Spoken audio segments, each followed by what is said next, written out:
বানাইল মোরে বৈরাগী।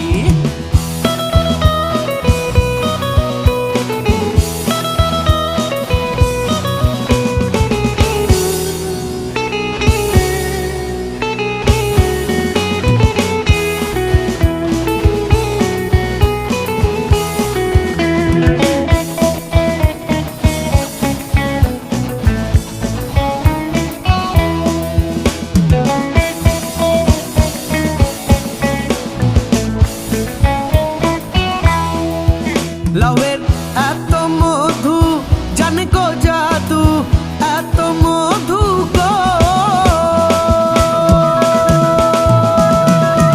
লাউয়ের এত মধু জানে গো জাদু, লাউ ধরলাম সঙ্গের সঙ্গী, হারে লাউ ধরলাম সঙ্গের সঙ্গী, সাধের লাউ ও সাধের। এটা কালকে রাতে ডিনারে করেছিলাম, একটু কিমা দিয়ে আর চানা মশলা, সাথে পরোটা হয়েছিল। দেখো, যদি ভালো লাগে প্লিজ সাবস্ক্রাইব করে দিও। আর শেষে নামানোর আগে কসুরি মেথি ছড়িয়ে দিয়েছিলাম, খেতে বেশ ভালোই হয়েছিল। স্যালাড নিয়েছিলাম, পরোটা আর এটা। Like, share, please subscribe my